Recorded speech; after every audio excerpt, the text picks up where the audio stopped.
Good morning, student. How are you? I hope you are very well. आज हम आप सभी को नेक्स्ट क्लास में पार्ट्स ऑफ स्पीच के बारे में बताएंगे। पार्ट्स ऑफ स्पीच होता क्या है। तो आप सभी लोग को तो पार्ट्स ऑफ स्पीच पता ही होगा। आपने इसके जो पिछले ईयर क्लासेस में पढ़े ही होंगे पार्ट्स ऑफ स्पीच क्या होते हैं। तो चलिए इसको हम और भी अच्छे तरीके से एक बार दोबारा रिवाइज करते हैं। पार्ट्स ऑफ स्पीच जिसे हम कहते हैं शब्द भेद, जिसको वर्गीकरण अर्थात क्लासिफिकेशन कहते हैं। अंग्रेजी के किसी सेंटेंस में जितने वर्ड होते हैं उन सभी को अलग अलग क्लासेस में विभाजित किया जाना ही पार्ट्स ऑफ स्पीच होता है।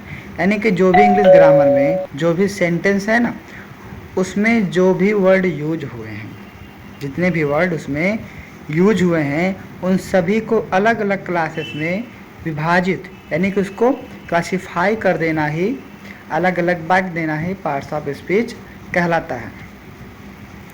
अलग अलग वाक्यों को लिखने के लिए या बोलने के लिए पार्ट्स ऑफ स्पीच का प्रयोग किया जाता है। पार्ट्स ऑफ स्पीच आपको पता ही होगा, there are 8 parts of speech. Parts of speech 8 होते हैं, इन्हें 8 भागों में बांटा गया है। जैसे कि आप यहाँ देख सकते हैं, नाउन संज्ञा, प्रोनाउन यानी कि सर्वनाम, एडजेक्टिव यानी कि विशेषण, वर्ब यानी कि क्रिया, एडवर्ब क्रिया विशेषण, प्रीपोजिशन संबंध सूचक अवयव, कंजक्शन समुच्चय बोधक अवयव, इंटरजेक्शन विस्मृति बोधक अवयव। ये जो हैं ये 8 पार्ट्स ऑफ स्पीच होते हैं। आप इसको नोट्स भी करते चलें। चलिए यहाँ पे हम चार्ट के जरिए भी समझ लेते हैं। आपको जैसे कि दिख रहा होगा, ये हैं 8 parts of speech. Noun, pronoun, verb, adverb, adjective, preposition, conjunction, interjection.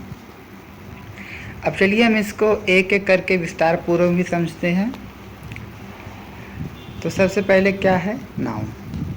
A noun is defined as a word that names और identify a person, place, things, idea और एनिमल्स। किसी व्यक्ति, वस्तु, स्थान, विचार या गुण के नाम को नाउन कहते हैं। जैसे राम, पूजा, दिल्ली, बॉय, मैन, ओमैन, रोज, डॉग एक्सेट्रा। ये जितने भी एग्जाम्पल्स हैं आप देख सकते हैं, ये सभी नेम हैं। और इन सभी नेम को जो वर्ड डिफाइन करता है उसी को नाउन कहते हैं। चाहे वो किसी भी वस्तु का नेम हो, किसी भी थिंग्स नेम हो, कोई पर्सन नेम हो, या किसी प्लेस का नेम हो, या कोई भी आइडियाज हो, तो इन सभी नेम को डिफाइन करने वाला जो वर्ड होता है वही नाउन यानी कि संज्ञा कहलाता है। यहाँ पे देखिए कुछ एग्जाम्पल दिए हैं, जैसे the cat killed the rat. यहाँ पे जो कैट और रैट है ये क्या है, नाउन है। He is a good boy, boy क्या है, नाउन है। Delhi is a big city, Delhi क्या है, नाउन है।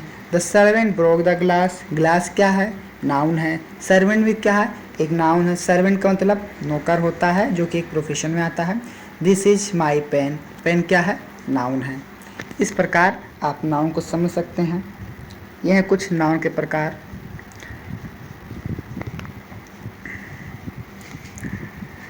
अब नेक्स्ट क्या आता है, pronoun. A pronoun is a word which is used in place of a noun. वह शब्द जिसे हम नाउन के स्थान पर प्रयोग करते हैं उसे प्रोनाउन कहते हैं। जैसे he, she, it, they, I, we, you, me, us, etc यानी कि एक्सेट्रा। ये वो वर्ड होते हैं, जैसे पहले हम नाउन में पढ़े थे, नाउन में हमें किसी भी वस्तु या स्थान, किसी भी व्यक्ति के नाम को डायरेक्टली वहाँ पे नोट किया जाता था।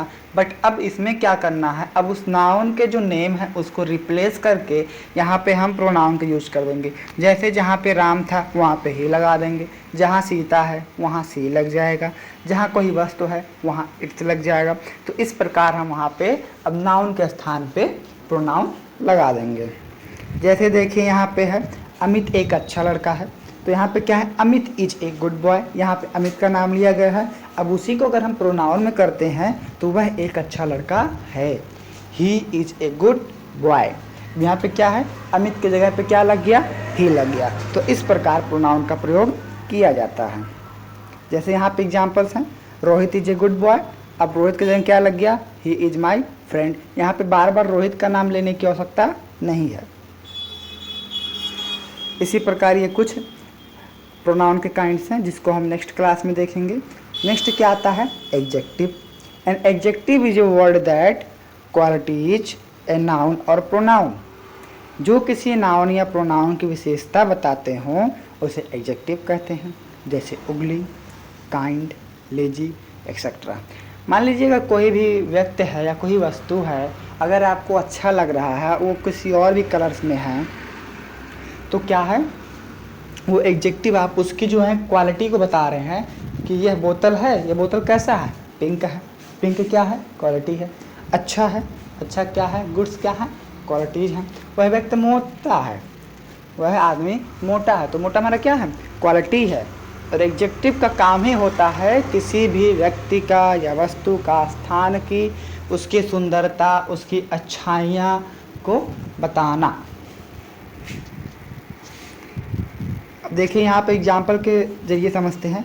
A beautiful lady, beautiful lady यानी कि जो ब्यूटीफुल है वो लेडी की क्वालिटी को बता रहा है कि यह जो लड़की है ये बहुत ही सुंदर है। तो इसी सुंदरता को बताने वाले वर्डों को ही एडजेक्टिव कहते हैं। आप इसको साथ में लिखते चलिएगा। नेक्स्ट क्या आता है, verb. A verb is a word which says something about a subject. जिन शब्दों से काम का होना पाया जाता हो उसे वर्ब कहते हैं। जैसे ईट खाना, ड्रिंक पीना, रन दौड़ना, जंप कूदना, राइट लिखना, डांस नाचना, कट काटना एक्सेट्रा। ये सभी क्या है, वर्ब है, क्योंकि इन सभी में काम होता है। जैसे कोई व्यक्ति दौड़ रहा है तो व्यक्ति कौन सा काम कर रहा है, दौड़ने का। कोई व्यक्ति कूद रहा है तो व्यक्ति कौन सा काम कर रहा है, कूदने का। जैसे कोई लड़की नाच रही हो तो लड़की क्या कर रही है, डांस कर रही है। तो ये सभी जितने भी वर्ब हैं, जो भी क्रिया हो रहे हैं किसी व्यक्ति के द्वारा, तो सब क्या हैं, वर्ब हैं, उन्हीं को वर्ब कहा जाता है। वर्ब देखिए दो प्रकार के होते हैं, एक मेन वर्ब होता है, एक हेल्पिंग वर्ब होता है। किसी भी काम को यानी कि जो भी काम कर्ता के द्वारा हो रहा है उसे हम मेन वर्ब कहते हैं। और हेल्पिंग वर्ब जो है जो सहायता करती है, जैसे is, am, are, was, were, have, had, etc, ये सब क्या है, हेल्पिंग वर्ब है। यहाँ पे देखिए एग्जाम्पल दिया है, आई एम ड्रिंकिंग मिल्क, मैं दूध पीता हूँ। तो पीना क्या है हमारा, वर्ब है। Delhi is big city, Delhi का काम क्या है, बड़ा होना।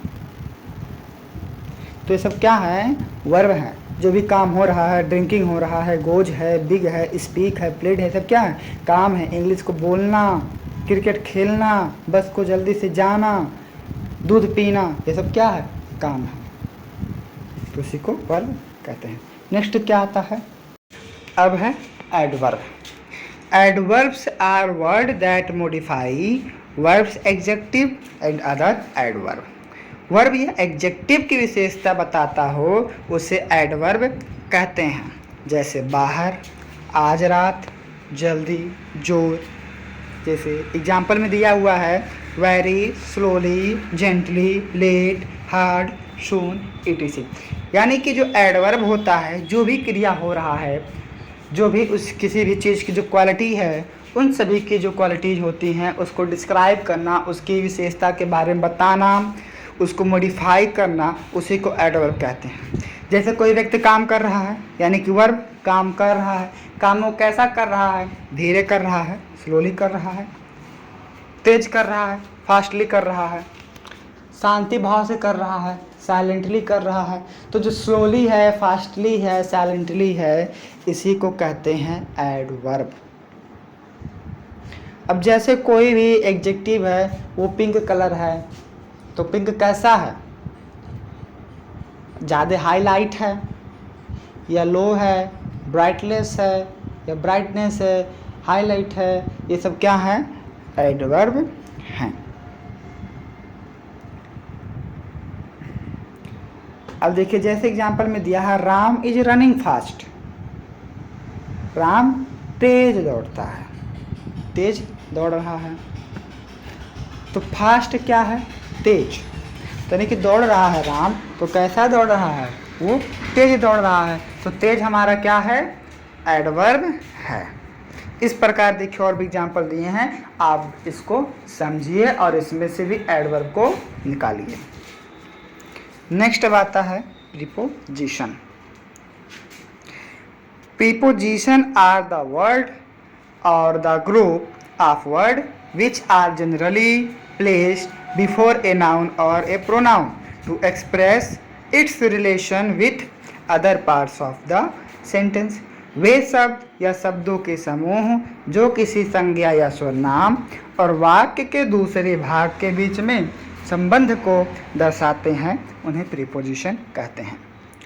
आमतौर पर इन्हें किसी संज्ञा या सर्वनाम से पहले स्थित किया जाता है, जैसे में, पर, से, को आदि। जैसे इंग्लिश में एग्जाम्पल क्या है? At, by, from, of, on, during, इटिशिंग। अभी कह क्या रहा है? अगर कोई भी संज्ञा हो या सर्वनाम हो, उससे पहले हम इसके एग्जाम्पल को यूज करते हैं, उसके बाद जनरली जो इसका रिलेशन होता है वो एक्सप्रेस होता है। जैसे आदमी है कोई और एक पेड़ है, वो थका हुआ है। व्यक्ति जो है थका हुआ।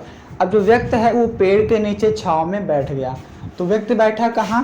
पेड़ के नीचे। तो पेड़ के नीचे बैठा है तो क्या होगा? आदमी जो है पेड़ के नीचे, किसके नीचे? पेड़ के नीचे, अंडर द ट्री। तो अंडर जो है हमारा नीचे, वो क्या है? प्रीपोजिशन, क्योंकि जो व्यक्ति है वो पेड़ से उसका रिलेशन जोड़ रहा है। ये देखिए यहाँ पे क्या है? Book is on the chair. Fourth example है book is on the chair. Book किस पे है? चेयर पे है, यानी कि किताब जो है, पुस्तकें जो है वो कुर्सी पे हैं। यानी कि पे क्या है हमारा? प्रीपोजिशन। ऑन क्या है? प्रीपोजिशन। क्यों प्रीपोजिशन है? क्योंकि जो पुस्तक है वो कुर्सी पे रखी हुई है। तो पुस्तक भी नाउन है, बुक भी नाउन है और चेयर भी क्या है? नाउन है। तो दोनों नाउन का रिलेशन लगा रहा है और ये ऑन जो है एक नाउन के पहले लगा हुआ है, इसी को प्रीपोजिशन कहते हैं। नेक्स्ट क्या है? Conjunction. Those words which act to join two sentence और parts of sentence are called conjunction. Conjunction is the word that connect two words और sentence, for example and, but और एक्सेट्रा।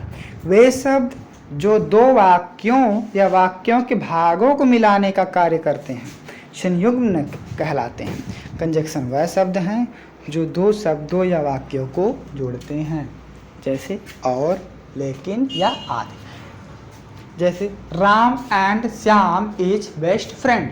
तो Ram and Shyam के बीच में क्या आया है? एंड। तो एंड जो है हमारा वो क्या है? कंजक्शन। ये किसी भी दो वर्ड को, दो सेंटेंस को जोड़ने का काम करता है।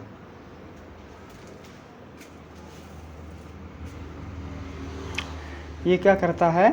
दो शब्द या वाक्यों को जोड़ने का काम करता है। जैसे he is beautiful but he is poor.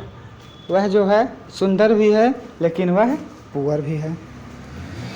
Rama and हरी है फ्रेंड्स। तो रामा और एंड हरी, तो एंड क्या है? रामा और हरी को जोड़ रहा है, यानी कि दो वर्ड को जोड़ रहा है, आर फ्रेंड्स। तो इस प्रकार जो है दो शब्दों और दो वाक्यों को जोड़ने वाले वर्ड को क्या कहते हैं? कंजक्शन कहते हैं। नेक्स्ट क्या आता है? Interjection. Interjection is used to express sudden feeling और emotion arising out of sudden joy or sorrow etc. After such word or phrases there is an exclamation mark. For example, wow, help, oh, etc.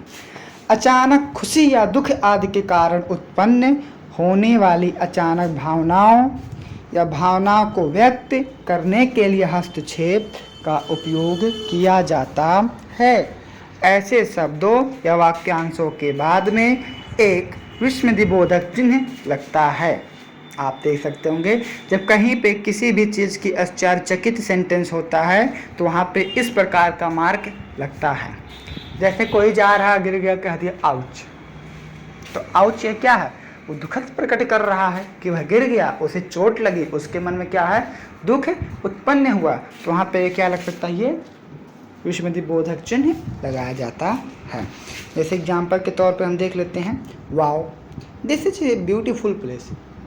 यानी कि कोई व्यक्ति है वो एक सुंदर दृश्य को देखा, उस स्थान को देखा जो कि बहुत ही सुंदर है, तो वो आश्चर्यचकित हो गया, वाओ ये कितना अच्छा जगह है। तो वाओ जो है ये हमारा इंटरजेक्शन है। क्यों? क्योंकि वह उसकी आश्चर्यचकित को दर्शा रही है।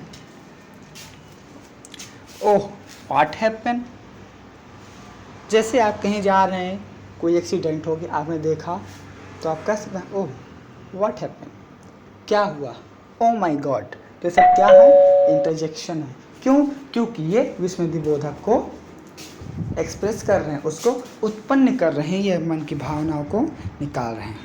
तो इस प्रकार जो है इंटरजेक्शन होता है। और आप इन सभी को नोट्स करते जाएं, नोट करे रहेंगे तो आप इसको रिमेंबर भी कर सकते हैं। फिर हम नेक्स्ट क्लास में इसको और भी विस्तार पूर्वक से बताएंगे। एक एक टॉपिक के हैं, सभी चैप्टर्स आपको मिल जाएंगे। आप सब्सक्राइब करें, लाइक करें, कमेंट करें।